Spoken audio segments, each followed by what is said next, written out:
ஒரு 10 kilo Chettinad gravy ஸ்டைலில் செஞ்சிட்ருக்கோம். கொஞ்சமாக சின்ன வெங்காயம், பச்சை மிளகாய், கருவேப்பிலை, புதினா மல்லி தழை, அது கூட மிளகு, ஜீரகம், பட்டைக்கிராம்பு கொஞ்சம் சேர்த்து, மஞ்சத்தூள் சேர்த்து, வெங்காயம் தக்காளியை வதக்கி, அதாவது நீர் பிரியாமல் வதக்கி அரைச்சி நம்ம அந்த கிரேவி வைக்கும் போது அதோட கன்சிஸ்டன்சியும் அந்த மணமும் அதோடைய சுவையும் நமக்கு சூப்பராக கிடைக்கும். கிரேவியும் நல்லா கெட்டியாக இருக்கும். இங்கே பாருங்கள்,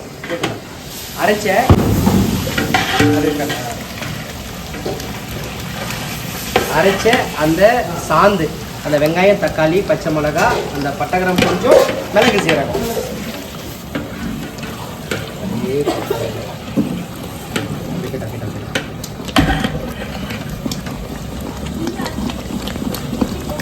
என்ன பண்றா? பேச்சு மரத்துல விதை எடுக்கிறேன். பேச்சு மரத்துல விதை எடுக்கிறியா? எதுக்கு நான் பேச்சு மேடம்? சாப்பிடுறதுக்கு அடிப்பாங்கடா உன்ன. கேசரியில சேர்க்கணும் அவங்க சாப்பிடறதுக்கு. சாப்பிடுறதானே? சரி நானே இந்த தழை மல்லிப்பூ எல்லாம் போறோம்ல, அதுல என்னென்ன கிடைக்கும்? அரோமா கிடைக்கும். சரி ஓகே. சொல்லுங்க. என்ன வெட்டுறீங்க? பாதாம் பயிர். ஸ்வீட்ல எந்த அளவு ட்ரை நட்ஸ் அதிகமாக சேர்க்கணுமோ அந்த அளவுக்கு குவாலிட்டி டேஸ்ட் சூப்பராக வேற மாதிரி இருக்கும். சேகர்ண்ணே, நெய் சோறு செஞ்சு முடிச்சாச்சு. தால்ச்சா வச்சாச்சு. செட்டிநாடு கிரேவி செஞ்சாச்சு. ரெடி ஆயிடுச்சு. சம்பா கோதுமை கேசரி செஞ்சாச்சு.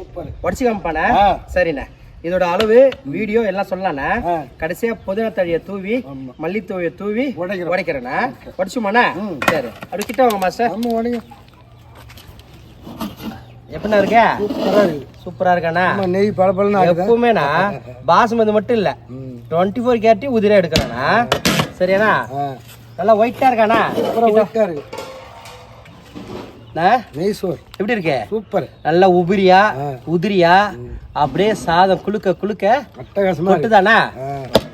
அருமா வருது. அருமா நெய் சோறு மனமே. அந்த நெய்யும் இந்த இஞ்சி பூண்டு சாந்தம் சூப்பரா இருக்குண்ணா. சரியாண்ணா? Okay okay. கிட்ட அப்படியே பாரு. எவ்வளவு வெண்மையா பாக்க அந்த பழப்பழம் நெய். ஓகேண்ணா, சாப்பிட்டு காமிக்கிறேன்னா. சேகர்ண்ணா, நெல்லிப்பூத்துக்கு வந்து சிறப்பா செஞ்சு முடிச்சிட்டோம். பசங்க சாப்பாடு எப்படி இருந்துச்சுன்னு கேள்ல. உங்க வீட்டுல பிரியாணி விதமா செஞ்சு கொடுத்துருப்பாங்க, சாப்பிட்டுருப்பீங்க. இப்ப நாங்க செஞ்ச பிரியாணி எப்படி இருந்துச்சு? நல்லா இருந்துச்சா? உனக்கு எங்களுடைய குட்டி பிரியாணி ஸ்டோர் சேனல் வீடியோ பார்த்து குவைத்திலிருந்து நெல்லிக்குப்பம் சேர்ந்த இஸ்லாமியர் அண்ணன் ஆஷிப் குசேன் அண்ணனுக்கு வாழ்த்துக்கள். நன்றி அண்ணா.